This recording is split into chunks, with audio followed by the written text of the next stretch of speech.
راودت مراد ہے بہلانا، پھسلانا. کئی معنوں میں یہ لفظ آتا ہے. بیسک بنیادی مطلب اس کا ٹیمپٹیشن کا ہے، ٹیمپٹ کرنا. اور خاص طور پہ اس کانٹیکسٹ میں جو یہ لفظ آ رہا ہے مراد ہے سجیسٹو گفتگو. کوئی بات چیت ایسی کرتی تھی وہ یوسف علیہ السلام سے کہ یوسف علیہ السلام کا دل اس کی طرف آ جائے. یہ وہ چاہا کرتی تھی کہ یوسف علیہ السلام خود اس کی طرف مائل ہو جائیں اور خود اس کی طرف اقدام کریں. پہلا سٹیپ یوسف علیہ السلام اٹھائیں، یہ چاہ رہی تھی وہ.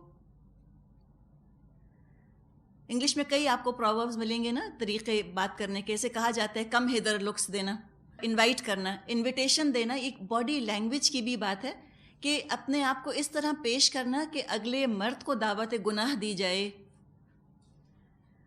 اور یہ عورتوں کے اندر پایا جاتا ہے رجحان، یہ ٹینڈنسی ہے عورتوں کے اندر.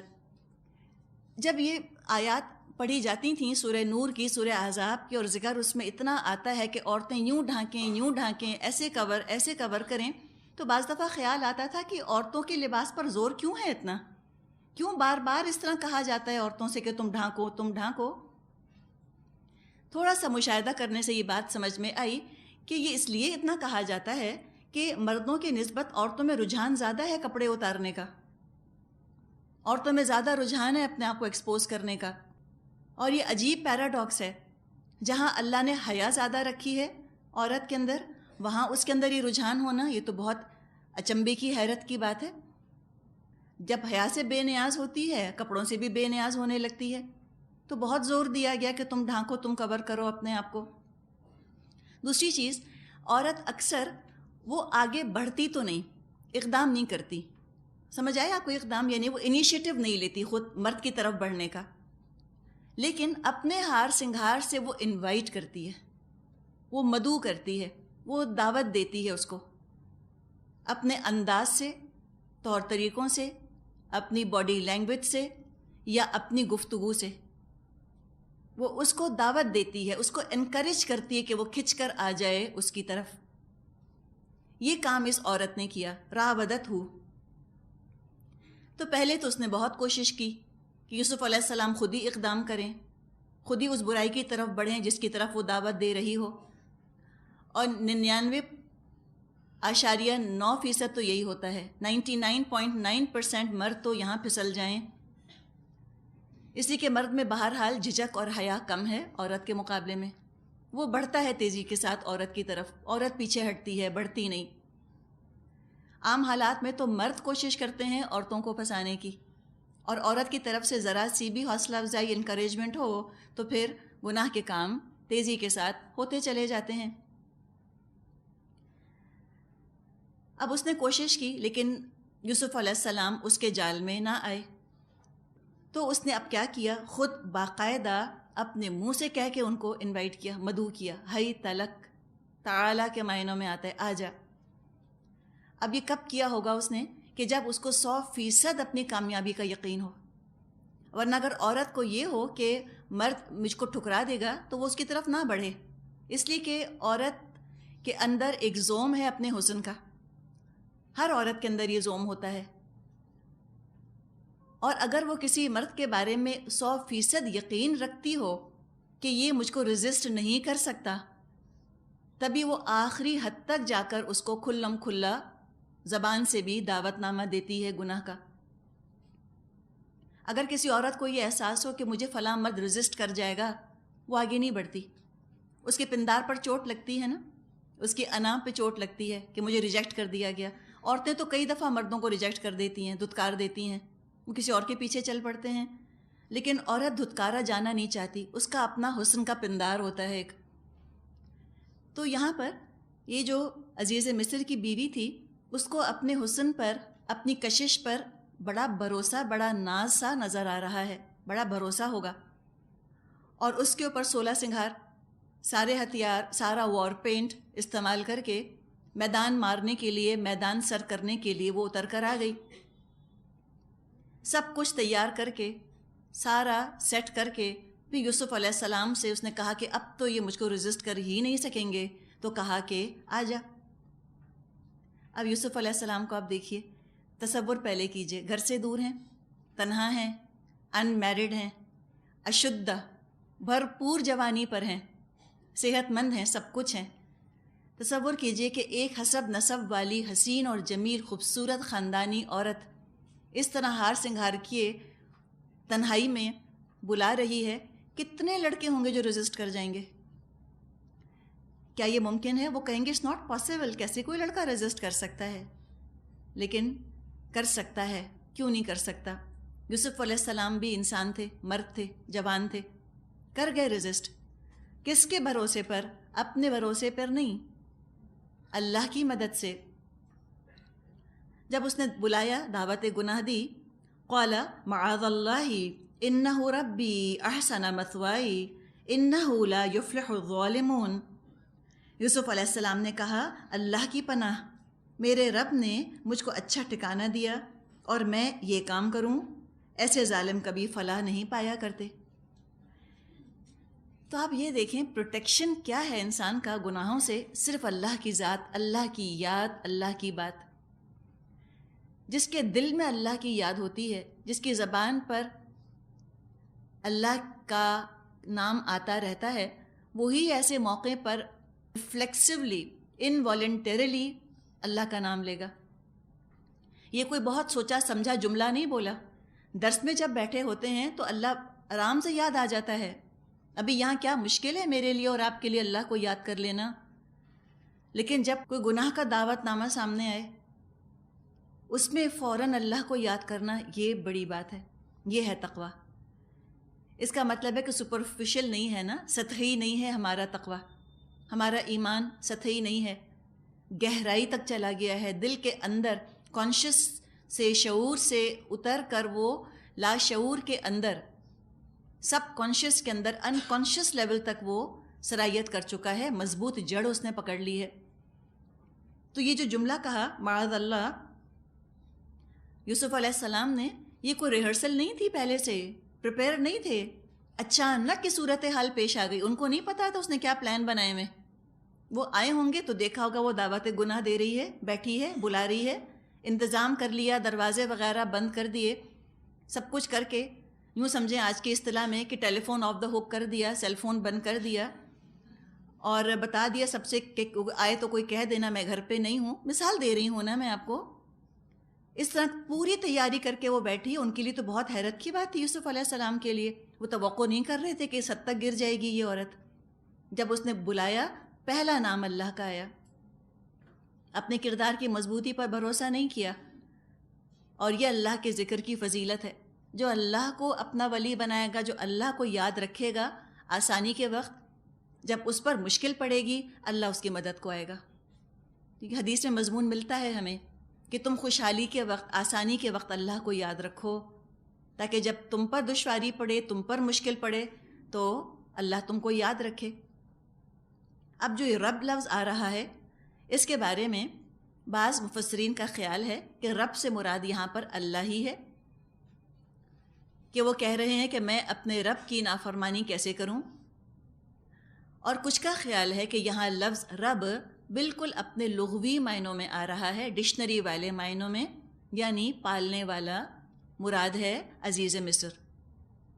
رب کہہ رہے ہیں یہ عزیز مصر کو. ڈکشنری کے معنی رب کے ہوتے ہیں پالنے والا. عربی زبان میں رب کا لفظ عام استعمال ہوتا ہے مالک کے لیے. رب المال، مال کا مالک، رب البیت، گھر کا مالک. تو اس کا احسان یاد کر رہے ہیں عزیز مصر کا، کہ جس شخص نے مجھ کو پالا، مجھ کو رکھا اپنے گھر میں، میری پرورش کی، کیا میں اس شخص کی بیوی سے برائی کروں؟ اب یہ عورت سن رہی ہے، یہ با آواز بلند کہا یوسف علیہ السلام نے. اس عورت کے دل میں ذرا بھی خوف خدا ہوتا تو اللہ کا نام سن کے تو کم از کم اس کو اللہ یاد آ جاتا. یا اگر رب سے مراد اس کا شوہر ہے تو اللہ کے بعد رب کا بھی ذکر کیا یوسف علیہ السلام نے. اگر اس سے مراد اس کا شوہر لیا جائے تو کم از کم شوہر کا خیال کر کے تو ڈرتی. لیکن لگتا ہے کہ اس عورت کو اپنے شوہر کے مزاج کا اچھی طرح اندازہ ہوگا.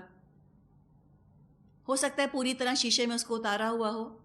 اور بعض دفعہ ہوتا ہے کہ بیویاں اتنی لاڈلی ہوتی ہیں، اتنی چہیتی ہوتی ہیں شوہروں کی، خاص طور پہ اگر وہ ینگ ہوں اور خوبصورت ہوں، تو ان کی کئی برائیوں کی طرف سے، کئی کمزوریوں کی طرف سے جانتے ہوئے بھی شوہر صرف نظر کر لیتے ہیں. پتہ ہوتا ہے ان کو کہ یہ فلرٹ ہے، پتہ ہوتا ہے ان کو کہ یہ میرے فرینڈز کو انویٹیشنز دیتی ہے، اس کا مینرزم شریفانہ نہیں ہے، اس کی ادائیں ہیں، یہ اپنے آپ کو ڈسپلے کرتی ہے دوسرے مردوں کے سامنے، وہ اگنور کر دیتے ہیں. کئی فیکٹرز ہیں. ایک شاید سمجھتے ہیں ایجوکیٹڈ ہونے کا یہ لازمی نتیجہ ہونا چاہیے کہ because we are so highly educated ہم کیسے نیرو مائنڈڈنس کا ثبوت دیں. تو وہ غیرت کو کنفیوز کر دیتے ہیں نیرو مائنڈڈنس سے، اور بے غیرتی کو سمجھنے لگتے ہیں یہ لبرل اور پڑھے لکھے ہونے کی دلیل ہے. بعض مردوں کو یہ کنفیوژن ہو جاتا ہے. تو ہو سکتا ہے کہ عزیز مصر کے بھی کچھ ایسی کنفیوژنز ہوں. ہو نہیں سکتا نا کہ اس کو بیوی کے حالات کا پتہ نہ ہو، یا اس کا ٹرینڈ، اس کا ٹریٹ وہ سمجھتا نہ ہو. شوہر سے بڑھ کر بیوی کو کون پہچانتا ہے؟ لیکن بعض دفعہ یہ اس طرح کے پردے جو ہیں وہ انسان کے نظروں کے سامنے پڑ جاتے ہیں کہ عیب، برائی کو وہ برائی نہیں سمجھتا. مے بی وہ سمجھتا ہو کہ بھئی یہ نارمل ٹرینڈ ہے، this is the trend of the day, معاشرے کا دستور ہی یہ ہے. اب میں اپنی بیوی کو روکوں گا، ٹوکوں گا، نیرو مائنڈڈ، بیکورڈ کہلاؤں گا، ملا کہلاؤں گا کہ دیکھو یہ اتنا پوزیسو ہے بیوی کے بارے میں، دوسرے مردوں سے ہنستا بولتا دیکھ ہی نہیں سکتا اپنی بیوی کو، لوگ مجھے برا بھلا کہیں گے. اب پروورٹڈ معاشروں میں یہ ہو جاتی ہے چیز. نہیں انل معروف اور امر بالمنکر کا کام شروع ہو جاتا ہے. اچھائیوں سے روکا جاتا ہے، برائیوں کو پروان چڑھایا جاتا ہے، بے غیرتی کے اوپر کئی طرح کے لیبل لگا دیے جاتے ہیں. Outgoing, broad minded, extrovert, liberal, educated, elite, sophisticated, جو چاہیں لگا لیں اس کے اوپر. تو یہ اسی طرح چونکہ ایلیٹ معاشرے کا ہم ذکر پڑھ رہے ہیں نا، عزیز مصر جو ہے ایک معمولی انسان نہیں تھا. مصر کے معاشرے میں اس کو بڑا بلند مقام حاصل تھا. جس گھر کا قصہ پڑھ رہے ہیں یہ کوئی مڈل کلاس گھر نہیں تھا، یہ ایلیٹس کا حال ہے جو کہ بتایا جا رہا ہے. The rich and the successful, bold and beautiful کا ذکر ہے یہاں پر. تو اس طرح سے اس نے جب انوائٹ کیا یوسف علیہ السلام کو تو کہا کہ نہیں، میرے رب نے تو اتنا مجھ پر احسان کیا ہے. رب سے مراد اللہ یا رب سے مراد ان کا یوسف علیہ السلام کا پالنے والا، کہ اس کے ساتھ میں ایسی احسان فراموشی کا ثبوت نہیں دے سکتا، اور ظالم تو کبھی فلاح نہیں پاتے. تفسیر ابن اسحاق میں یہ لکھا ہوا ہے کہ جب عزیز مصر کی بیوی اس طرح سے باتیں کر رہی تھی یوسف علیہ السلام سے، یعنی ان کو ٹیمپٹ کر رہی تھی، تو ان کے حسن کی تعریف کرتی جاتی تھی کہ تمہارے بال کتنے خوبصورت ہیں، تمہاری آنکھیں کتنی خوبصورت ہیں، تمہارا چہرہ کتنا خوبصورت ہے. اچھا، یہ بات ہمیں حیرت میں ڈالتی ہے کہ کوئی عورت کسی نامحرم مرد کے حسن کی تعریف کرے. کیا اس بات کو ہم برا سمجھتے ہیں؟ یہ ٹرینڈ آف دا ڈے ہے. ایکٹرز کے حسن پر دیوانے بنے رہنا، آہیں بھرنا ان کو دیکھ دیکھ کر، اوہ ہی سو ہینڈسم، اور لگتا ہے کہ جان نکل رہی ہے. ان کے پوسٹرز لگانا الماریوں کے اندر، یا سنگرز کے بارے میں بات کرنا، یا پلیئرز کے حسن کے قصیدے پڑھنا آپس میں بیٹھ کے، کہاں برا سمجھا جاتا ہے؟ کوئی منع کرے تو لوگ کہیں کہ توبہ ہے، دم گھوٹ دیتے ہیں یہ تو بچیوں کا. نہیں، یہ بچیاں اپنے ایمان کا گلا گھونٹ رہی ہیں اس طرح سے. ان کو سمجھانا ہے کہ یہ زیب نہیں دیتا، ایسے نہیں آہیں بھرنی، اور نہ ایسے نامحرم مردوں کے حسن کی تعریفیں کرنی ہیں. اس طرح سے امیج بنا کر بیٹھ جاتی ہیں ذہنوں کے اندر پرنس چارمنگ کا. اور دنیا تو فیری ٹیل نہیں ہے، یہ حقیقت ہے. جب میاں اپنے خوابوں جیسا خوبصورت نظر نہیں آتا، فلاں ایکٹر جیسا، فلاں سنگر، فلاں پلیئر جیسا حسین نہیں ہوتا، تو قدر نہیں کرتی میاں کی. کتنا بھی اچھا کیوں نہ ہو، کتنا وفادار کیوں نہ ہو، کتنا بھی جائز کمانے والا کیوں نہ ہو، نظر میں جچتا ہی نہیں. اس لیے کہ خواب جو اتنے دیکھے تھے، اور خواب جو پکے ہوتے ہیں وہ ڈسکشن سے ہوتے ہیں. آپس میں بیٹھ کے ڈسکشن کرنا کسی نہ کسی کے حسن کے بارے میں.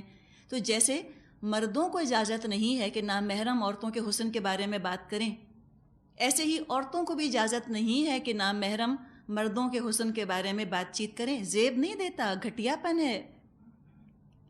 آپ یہ دیکھیں نا کہ کوئی کھانا سامنے رکھا ہو، کسی کی رال ٹپکے کتنا گندا لگے، توبہ، چڑ ہے انسان کو.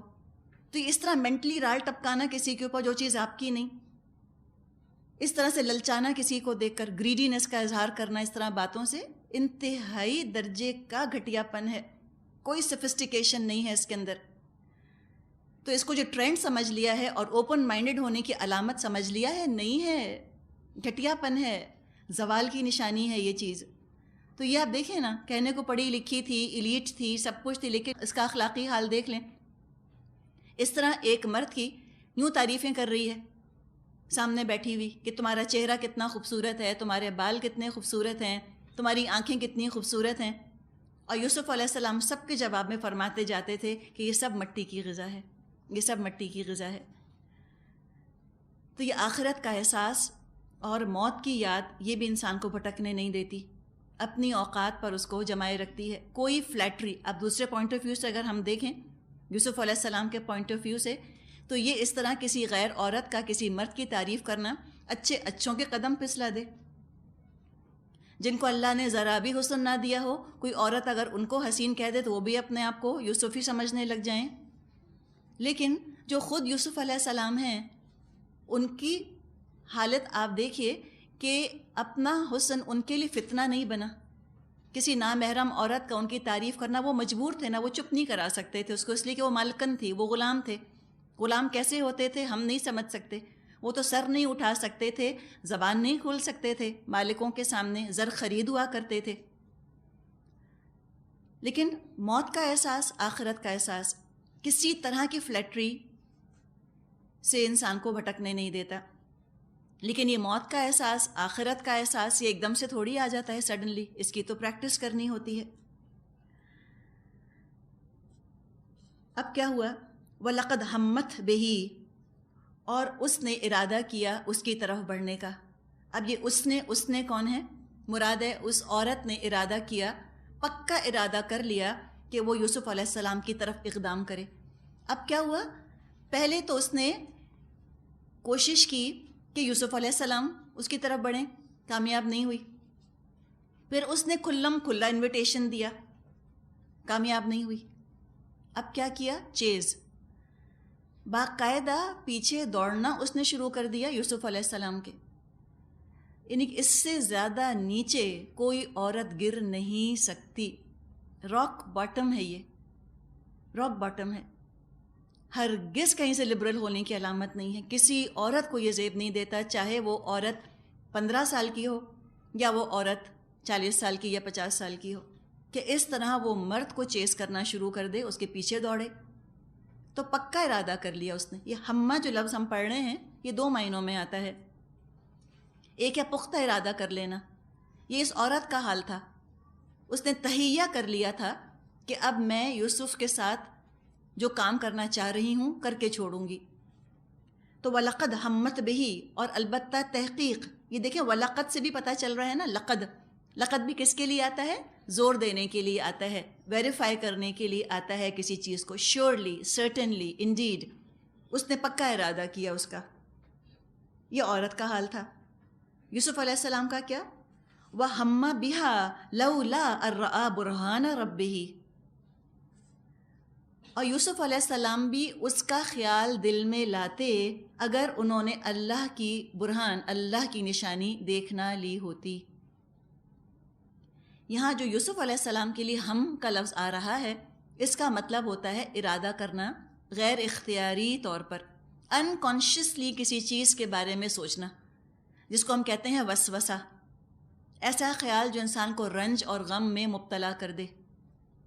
ہم دعا پڑھتے ہیں نا, ان تجعل القرآن الکریم ربیع قلبی ونور صدری وذہاب ہمی وغمی, ہم کہتے ہیں نا ہمی, ہم کیا, وہ ہمی لفظ وہاں بھی آتا ہے. ہمی میرا غم, میرا وہ وسوسہ جو مجھے غم میں مبتلا کر رہا ہو.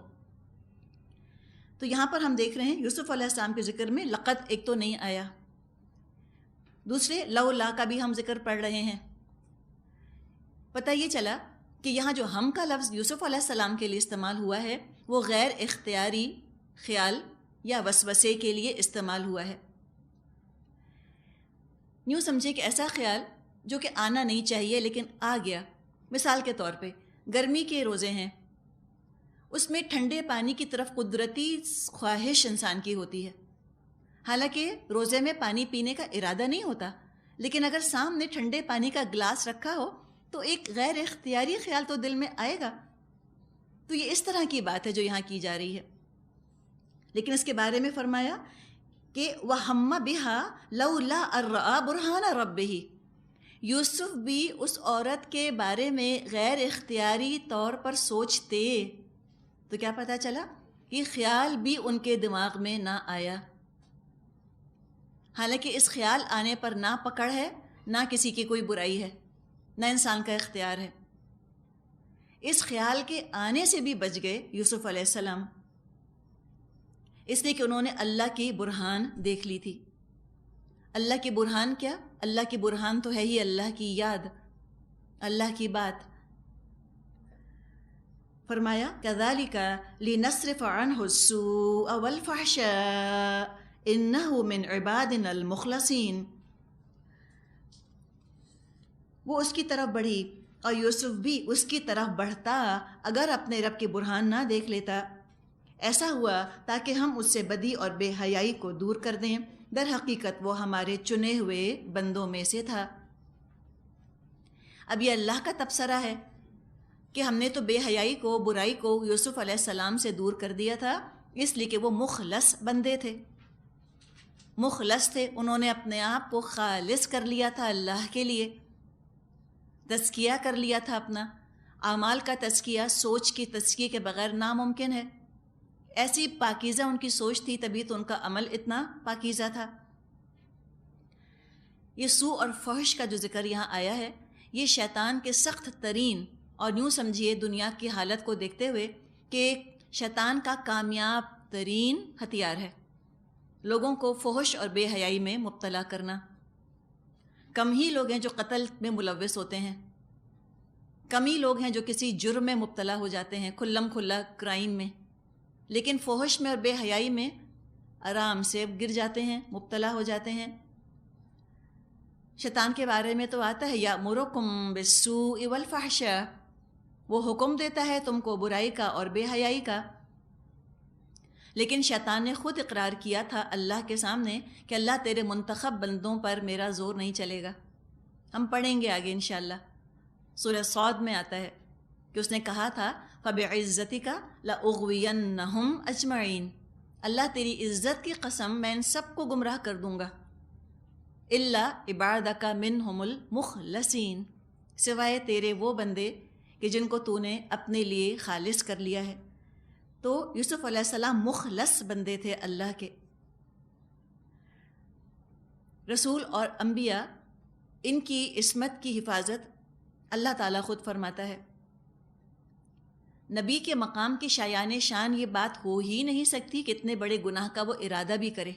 ہاں، ایک عام نیک متقی مومن صالح انسان ہے، ہو سکتا ہے کہ اس کے دل میں برائی کا خیال آ جائے، لیکن چونکہ مومن متقی ہے، خیال آنے کے باوجود برائی نہ کرے، یہ ممکن ہے.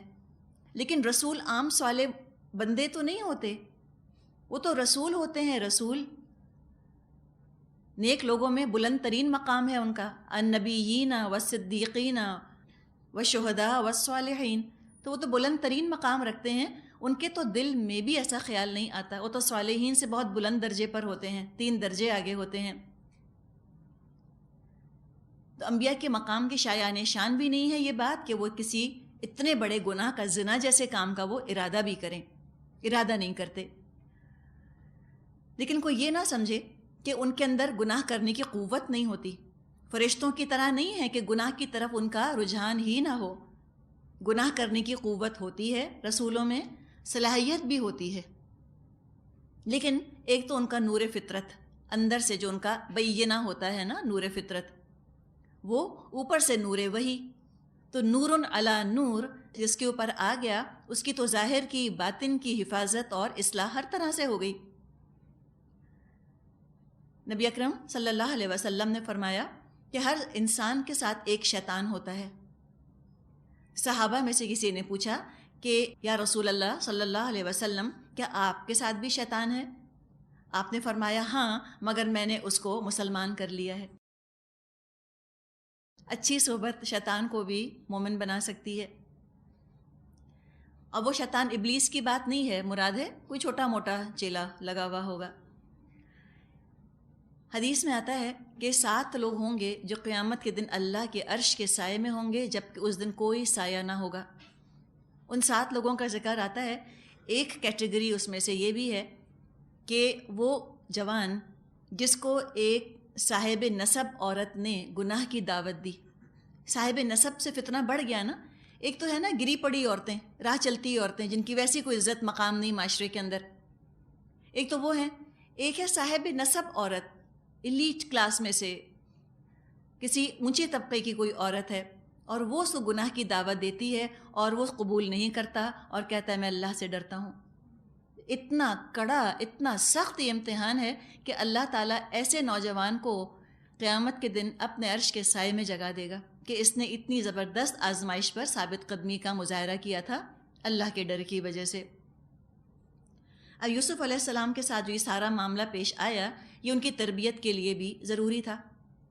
ایک تو اس سے ہمیں اندازہ ہو گیا کہ مصر میں کیا اخلاقی زوال تھا، مورل ڈکلائن کس حد کو پہنچا ہوا تھا، اور اسی بگڑے ہوئے ماحول میں یوسف علیہ السلام کو کام کرنا تھا۔ نہ صرف کام کرنا تھا بلکہ اس غلامی سے اٹھ کر ان کو بہت اونچے مقام پر، اونچے عہدے پر پہنچنا تھا۔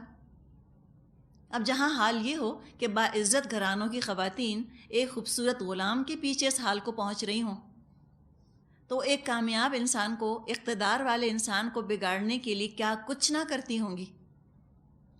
تو ابتدا ہی میں یوسف علیہ السلام کو اس آزمائش سے گزار دیا گیا، ان کو پختہ کر دیا گیا تاکہ ان کو اندازہ ہو جائے کہ کیا حال ہے اس معاشرے کا، کیسے ریزسٹ کرنا ہے۔ اور دوسری طرف اس واقعے کی اتنی شہرت ہوئی کہ مصر کی خواتین کے سامنے، اس ایلیٹ طبقے کے سامنے یوسف علیہ السلام کا پاکیزہ کردار بھی کھل کر سامنے آ گیا کہ ان کو کسی برائی کی دعوت دینا بیکار ہے، کوئی کوشش نہ کرے۔ اب قصے کی طرف آتے ہیں۔ یوسف علیہ السلام نے اس کی دعوت ٹھکرائی تو وہ دوڑ پڑی ان کے پیچھے، وَاسْتَبَقَ الْبَابَ وَقَدَّتْ قَمِيصَهُ مِن دُبُرٍ۔ آخر کار یوسف اور وہ آگے پیچھے دروازے کی طرف بھاگے۔ یوسف علیہ السلام نے چاہا کسی طرح وہ نکل جائیں اس ٹیمپٹیشن کے ماحول سے، اور عورت نے چاہا کہ ان کو پکڑ لوں، روک لوں، اور اس نے پیچھے سے یوسف علیہ السلام کا قمیض کھینچ کر پھاڑ دیا۔ اب یہ ساری اسٹرگل جو ہے وہ چل رہی ہے کہ کیا ہوا، وَأَلْفَيَا سَيِّدَهَا لَدَى الْبَابِ، دروازے پر دونوں نے اس کے شوہر کو موجود پایا۔ اب دل دھک سے رہ جائے نا، اتنا برا کام کر رہی ہے، اس کو تو پتہ نہیں تھا اب میاں کا جاب ہوگا 9 to 5، وہ ایک دن جلدی آ گئے 3 بجے۔ اب جب وہ گھر آئے تو گھر میں دیکھا کہ یہ صورتحال ہے، بیوی ایکسپیکٹ ہی نہیں کر رہی تھی کہ میاں اتنی جلدی آ جائیں گے۔ اب ذرا بیوی جس کے دل میں ذرا بھی شوہر کا لحاظ ہو، وہ تو ڈر جائے تھوڑا بہت۔ اپنے اوپر آپ سوچیں کہ آپ کھانا پکا رہی ہیں اور آپ کا خیال ہے کہ ابھی 1 گھنٹہ ہے ہسبینڈ کے آنے میں، اور وہ 1 گھنٹہ پہلے آ گئے، تو دل دھڑکنے لگتا ہے کہ اللہ اب کھانا تیار نہیں ہے تو اب کیا رکھیں گے میز کے اوپر۔ کہاں کہ وہ ایسا کام کر رہی ہے اور شوہر سامنے آ گیا۔ جب شوہر کو سامنے پایا تو آپ اس کا حال دیکھیں۔ قالت، بولی، ما جزاء من اراد باہلک سوءا الا ان یسجن او عذاب علیم۔ اس کو دیکھتے ہی عورت کہنے لگی، کیا سزا ہے اس شخص کی جو تیری گھر والی پر نیت خراب کرے؟ اس کی سزا اس کے سوا کیا ہو سکتی ہے کہ وہ قید کیا جائے یا اسے سخت عذاب دیا جائے۔ فوراً الزام اس نے یوسف علیہ السلام پر ڈال دیا، ذرا گھبراہٹ نہیں، ذرا شرمندگی نہیں۔ ابھی تو اظہار کر رہی تھی محبت کا یوسف علیہ السلام کے ساتھ، لیکن وہ محبت نہیں تھی، وہ شہوت تھی۔ لو میں اور لسٹ میں بڑا فرق ہے۔ مسئلہ کیا ہے کہ جو کچھ میڈیا میں پورٹرے کیا جاتا ہے اس سے لڑکیاں اور لڑکے یہ لو اور لسٹ میں کنفیوز ہو جاتے ہیں۔ جو حقیقی محبت ہوتی ہے وہ بے غرض ہوتی ہے، بے نفس ہوتی ہے، اور جو لسٹ والی محبت ہوتی ہے، اس کو محبت سمجھا جاتا ہے، شہوت ہوتی ہے، وہ نہایت خود غرض ہوتی ہے۔ جب اپنا کام، اپنا مقصد، اپنا مطلب، اپنی شہوت پوری ہو جاتی ہے، انسان اگلے کو اٹھا کر پھینک دیتا ہے، اس کو دوسرے کی کوئی پرواہ نہیں ہوتی۔ کتنی ہی لڑکیاں ہیں ہمارے معاشرے میں جو کہ محبت کے نام پر دھوکہ کھاتی ہیں، وہ محبت میں اور شہوت میں فرق نہیں سمجھ سکتی، ہر لسٹ کو وہ لفظ سمجھ لیتی ہیں، بعض دفعہ گھر چھوڑ کے بھاگ جاتی ہیں۔ کسی لڑکے نے کوئی ان کو میسج دے دیا، انٹرنیٹ پر بات چیت ان سے کر لی، کوئی فون کر لیا، کہیں کسی جگہ کھڑے ہو کر ان کو پیار بھری نظر سے دیکھ لیا، ہر نظر کو وہ پیار کی نظر سمجھتی ہیں، ان کو بھوک نظر نہیں آتی ان آنکھوں کی کہ یہ محبت نہیں ہے، یہ صرف لسٹ ہے، شہوت ہے، یہ صرف بھوکی نظر ہے۔ اور اس میں کنفیوز ہو کر بعض دفعہ وہ ماں باپ کی مرضی کے خلاف شادیاں کر لیتی ہیں، گھروں سے بھاگ جاتی ہیں، اپنے دوستوں کے ساتھ مل جل کر کوئی ایسے کام کر لیتی ہیں، کہیں اکیلے میں تنہائی میں ملنا شروع ہو جاتی ہیں۔ اس لیے کہ لڑکیاں بہت امپورٹنٹ سمجھتی ہیں نا، وہ یہ سمجھتی ہیں کہ اچھا ہمیں کتنی اہمیت مل رہی ہے، اور پھر بدگمانی ماں باپ سے پہلے ہی ہوتی ہے۔ کل بھی ہم نے بات کی تھی نا کہ ماں باپ سے وہ بدگمان ہیں، جڑ سے تو کٹی ہوئی ہیں، جڑ سے تو تعلق نہیں، انسٹیبل ہیں، کوئی ان کو محبت کی نظر سے، جو کہ محبت کی نظر ہے بھی نہیں، ہے شہوت کی نظر، سمجھتی کہ ہمارا سہارا بنے گا، یہ ہمیں کتنی اہمیت دے رہا ہے، ہمیں تو گھر میں کوئی پوچھتا ہی نہیں، ہم تو نگلیکٹڈ ہیں۔ اس چیز کو بھی بہت ہوا دی جا رہی ہے آج کل، ہر بچہ شکایت کرتا پھرتا ہے کہ ہمیں گھر میں توجہ نہیں ملتی، اور اس طرح جب وہ سمجھتی کہ ہم کسی کی توجہ کا مرکز بن رہے ہیں تو اس کو پوجنا شروع کر دیتی ہیں۔ کتنا دھوکہ کھاتی ہیں، سب کچھ گنوا کے ختم کر کے کسی حال کی نہیں رہتی، کبھی کہیں پڑی ہیں اور کبھی کہیں پڑی ہیں، کیا ان کی زندگی بچتی ہے؟ تو قرآن سے ہمیں ان کو جوڑنے کی ضرورت ہے تاکہ پتہ چلے، وہ ڈفرینشیٹ کر سکیں کہ شہوت الگ چیز ہے، محبت الگ چیز ہے، اور شہوت جو ہوتی ہے وہ انتہائی خود غرض ہوتی ہے، اپنی ضرورت پوری ہو جاتی ہے، دوسرے کو ایسے ڈسکارڈ کر دیا جاتا ہے۔ اب جب یوسف علیہ السلام نے یہ ساری باتیں سنی تو انہوں نے اپنے آپ کو ڈیفینڈ کیا۔ آیت نمبر 26، قال ہی راودتنی عن نفسی وشہد شاہد من اہلہا۔ یوسف علیہ السلام نے کہا یہی مجھے پھانسنے کی کوشش کر رہی تھی۔ اس عورت کے اپنے کنبے والوں میں سے ایک شخص نے شہادت پیش کی۔ اب وہ شہادت کیا ہے وہ تو آگے دیکھیں گے، فی الحال اس کو دیکھیں کہ یوسف علیہ السلام نے اپنی صفائی پیش کی۔ اس سے یہ پتہ چلتا ہے کہ اگر آپ کو کسی کا عیب پتہ چلا ہو اور آپ کو خود نقصان نہیں پہنچ رہا اس عیب سے تو آپ اس کا ذکر مت کیجیے، لیکن اگر کسی کی کوئی برائی ہے اور وہ اپنی برائی کا الزام آپ پر ڈال رہے ہیں یا آپ کو بھی ملوث کر رہے ہیں، انوالو کر رہے ہیں، تو پھر اپنی صفائی ضرور پیش کرنی چاہیے انسان کو۔ خاص طور پہ جو دین کا کام کرنے والے لوگ ہیں وہ تو اپنی ریپیوٹیشن کی، اپنی عزت کی حفاظت ضرور کریں، اپنی صفائی ضرور پیش کر دیں۔ ہر چیز میں خاموشی اچھی نہیں ہوتی، خاموشی کی بھی جگہ ہے، خاموشی کا بھی مقام ہے۔ کچھ الزامات کے جواب میں خاموشی ہی بہتر ہوتی ہے، اور کچھ الزامات کے جواب میں خاموشی قاتل ہوتی ہے، جواب دینا ضروری ہوتا ہے۔ یہاں یوسف علیہ السلام خاموش نہیں رہے اس لیے کہ ان کی عزت داغدار کر رہی تھی یہ عورت، تو انہوں نے ریپیوٹیشن کی حفاظت کی، اپنی عزت کی حفاظت کی، کہا کہ میں نہیں بہکا رہا تھا، یہ میرے پیچھے بھاگ رہی تھی، یہ مجھے ورغلا رہی تھی۔ تو اب گواہی کیا دیکھی گئی کہ ان کان قمیصہ قد من قبل فصدقت وہو من الکاذبین وان کان قمیصہ قد من دبر فکذبت وہو من الصادقین۔ اگر یوسف کا قمیص آگے سے پھٹا ہو تو عورت سچی ہے اور یہ جھوٹا ہے، اور اگر اس کا قمیص پیچھے سے پھٹا ہو تو عورت جھوٹی ہے اور یہ سچا ہے۔ اب یوں لگ رہا ہے ان آیات سے کہ ہوتے ہوتے بات جو ہے وہ پورے خاندان میں پھیل گئی۔ تو خاندان کے کسی بزرگ نے بڑا حکیمانہ یہ مشورہ دیا کہ دیکھو قمیص کو تم دیکھ لو، سرکمسٹانشل ایویڈنس دیکھ لو، اگر قمیص آگے سے پھٹی ہے یا قمیص پیچھے سے پھٹی ہے پتہ چل جائے گا کون جھوٹا ہے کون سچا۔ آیت 28 سے 29، فَلَمَّا رَأَىٰ قَمِيصَهُ قُدَّ مِن دُبُرٍ قَالَ إِنَّهُ مِن كَيْدِكُنَّ إِنَّ كَيْدَكُنَّ عَظِيمٌ۔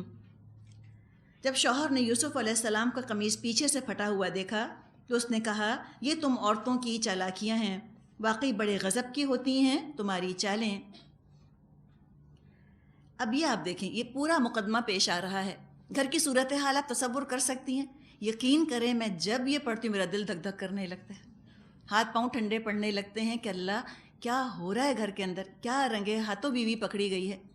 شوہر آیا اتنا باعزت مقام رکھتا ہے اس معاشرے کے اندر, پیسے والا ہے, ایلیٹ کلاس سے اس کا تعلق ہے. اب وہ آیا, اب گھر میں یہ ہنگامہ مچا ہوا ہے, ایویڈنس لیا جا رہا ہے, کوئی دیکھا جا رہا ہے, کوئی بتا رہا ہے قمیض دیکھی, پتہ چلا کہ قصور تو بیوی کا ہے. تو کیا اسی کیفیت ہونی چاہیے تھی؟ ہارٹ بروکن کم سے کم, اگر بہت بھی رومانٹک ہو کر ہم بات کریں, دل تو ٹوٹنا چاہیے تھا نا. یا اگر ہم رومانٹک نہ ہوں, ہم اصولوں کی بات کریں تو اس کو شدید غصہ تو آنا چاہیے تھا. اگر اس موقع پر بھی غصہ نہ آئے شوہر کو کہ رنگے ہاتھوں بیوی کو بدکاری کرتے ہوئے پکڑ لے, زنا کرتے ہوئے پکڑے, اس میں تو ایک تھپڑ مارتا تو کوئی برا تھا. اب یاد کریں نا آپ سورہ نساء کی آیت وَاضْرِبُوهُنَّ, وہاں تو ہم کو سمجھ ہی نہیں آتی تھی کہ کیوں کہا وَاضْرِبُوهُنَّ. اب یہ آپ دیکھیں ریئل لائف سچویشن ہے, قرآن سے بڑھ کر سچی کتاب کون سی ہو سکتی ہے. اللہ ایک واقعہ سنا رہا ہے. اس موقع پہ یہ شوہر اس بیوی کو ایک تھپڑ مارتا تو برا تھا, مارنا چاہیے تھا, لیکن ایسا لگ رہا ہے کہ تھپڑ مارنا تو دور کی بات, ہارٹ بروکن ہونا بھی رہنے دیں, اس کو تو غصہ بھی نہیں آیا, اس کو تو حیرت بھی نہیں ہوئی. اتنے بیہودہ ایکٹ پر کچھ نہیں کہا, بس کمنٹ کیا اس نے کہا کہ اوہو یہ تو دھوکہ دے رہی ہے. اور اس میں بھی پھر آپ دیکھیں کہ اس نے یہ نہیں کہا کہ تم بہت دھوکے باز ہو, قیدی کی نہیں کہا کہ تیری چال ہے, اس نے کہا قیدی کننا, تم عورتوں کی یہ چال ہے, ان قید کننا عظیم, تم عورتیں تو ہوتی ہی ایسی ہو. ایسا لگ رہا ہے ڈس ایلیوژنمنٹ ہے نا, جیسے معاشرے میں اس نے عورت کا یہی روپ دیکھا, بے وفائی کا, شہوت میں ڈوبی ہوئی عورت, وہ عورت جو اپنے حسن کی نمائش کرتی ہے اور ہر چلتے پھرتے آتے جاتے کو بلاتی ہے, دعوت دیتی ہے کہ آؤ میرے حسن کو دیکھو اور چاہو تو میرے حسن سے فائدہ اٹھا لو, آئی ایم اویلیبل, میں موجود ہوں. چاہے اس کے اوپر لبریشن کا لیبل لگا دیا جائے, چاہے ترقی کا, براڈ مائنڈڈ کا, کچھ بھی لیبل تو کوئی نہ کوئی ہوتا ہے نا, تبھی ضمیر اتنا دبتا ہے, ورنہ ضمیر تو برداشت نہیں کر سکتا. فطرت کا تقاضا سامنے رکھیں, فطرت گوارا نہیں کر سکتی. لیکن کوئی سویلائزیشن کے ردے, کوئی سویلائزیشن کے ونیئرز ہیں جو چڑھا دیے جاتے ہیں فطرت کے اوپر, جس سے کہ فطرت مسخ ہو جاتی ہے, عورت کی بھی مرد کی بھی. نہ عورت میں حیا رہتی ہے, نہ مرد میں غیرت. اور حقیقت ہے کہ جب عورت کی حیا جاتی ہے, مرد کی غیرت رخصت ہو جاتی ہے. دونوں چیزیں ساتھ ساتھ چلی جاتی ہیں. اور دوسری طرف دیکھیں کہ جب مرد غیرت مند ہوتے ہیں تو وہاں عورتیں حیادار ہوتی ہیں. تو یہاں ایک بے حیا عورت اور ایک بے غیرت مرد کا قصہ بیان کیا جا رہا ہے. اور یہ پروسیس کیسے ہوتا ہے, اوور نائٹ نہیں ہوتا. کس طرح یہ کہہ رہا ہے کہ تم عورتوں کی تو چالیں ہی ایسی ہیں. بے غیرتی کہاں سے آئی اس کے اندر؟ ڈس ایلیوژنمنٹ کی وجہ سے. کہاں تک لڑے, چاروں طرف عورتیں یہی کر رہی ہیں. پتہ نہیں کتنی ہی عورتوں کو اس نے دیکھا ہوگا اس طرح سے, یا جب وہ جاتا ہوگا کام پر تو کتنے ہی شوہروں سے اس نے اپنی اپنی بیویوں کی بے وفائی کے قصے سنے ہوں گے, یا افیئرس کی داستانیں معاشرے کے اندر گردش کرتی رہتی ہوں گی کہ فلاں کا فلاں سے افیئر ہے, فلاں کا فلاں سے افیئر. اور جب بے حیائی کے چرچے اس طرح ہونے لگتے ہیں تو جھجک لحاظ بھی اٹھ جاتا ہے انسان میں سے, برائی بھی نہیں لگتی.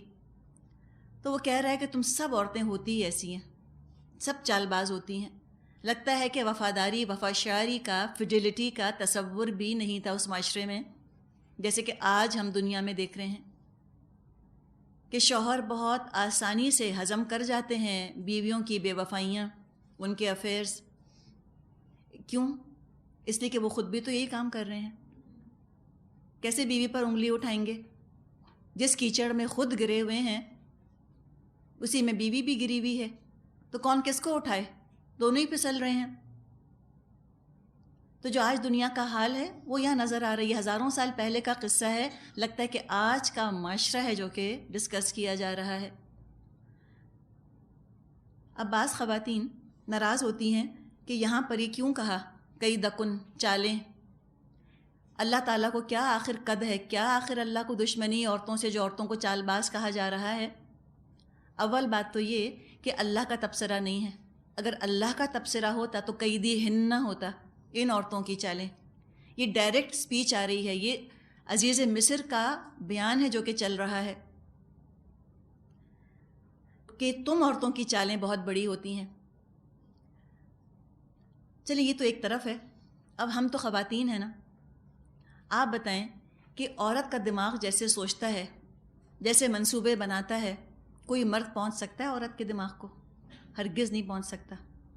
مرد سوچتے ہیں بلیک یا وائٹ، عورت کے بیچ میں ہزاروں گرے کے شیڈز ہیں. بہت کچھ سوچتی ہے. ایک مجھے تو لگتا ہے عورت کا دماغ ہے نا ایک لیبرنتھ کی طرح ہے نا، بھول بھلائیاں.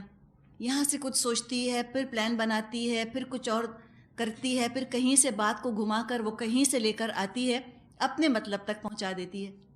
مرد اس طرح نہیں سوچتے. مرد عورت کے دماغ کو حقیقت ہے نہیں پہنچ سکتے.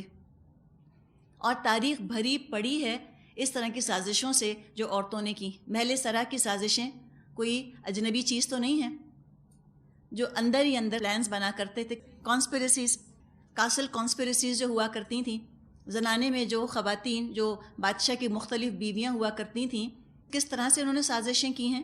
کبھی آپ رومن ایمپائر کے بارے میں پڑھیں، کتنے ہی رومن ایمپررز کو ان کی بیویوں نے زہر دیا ہے، بیٹوں کو مروا دیا، جنگیں کروا دیں، کیا نہیں کرایا. تو عورت کی چال یہ کوئی ایسی معمولی چیز نہیں ہے. چلتر کہا جاتا ہے ان کو، عورتوں کے چلتر ہندی زبان کے اندر. اور یہ جو چلتر ان کے ہوتے ہیں مرد پہنچ نہیں سکتے ان کو. سب سے بڑی چال عورت کی کہ چال چلتے ہوئے معصوم اتنی لگتی ہے کہ کوئی سوچ نہیں سکتا کہ یہ چال چل رہی ہے.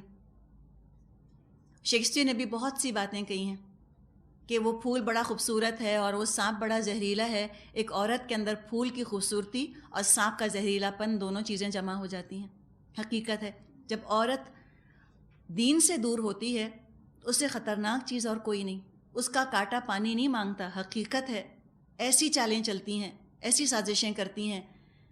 تو اگر ہسٹری کو بھی آپ دیکھیں تو یہ بات ثابت ہو رہی ہے. برا ماننے کی کیا بات ہے؟ کالنگ اسپیڈ اسپیڈ کی بات ہے نا. جو حقیقت ہے اس کو بیان کر دیا ہے. اب اگلا اس نے کہا، یوسف، اے یوسف، اعرض عن ھذا، اس معاملے میں اس سے درگزر کرو. واستغفری لذنبک، اور اے عورت تو اپنی خطا کی معافی مانگ. انکی کنتی من الخاطئین، تو ہی اصل خطا کار ہے.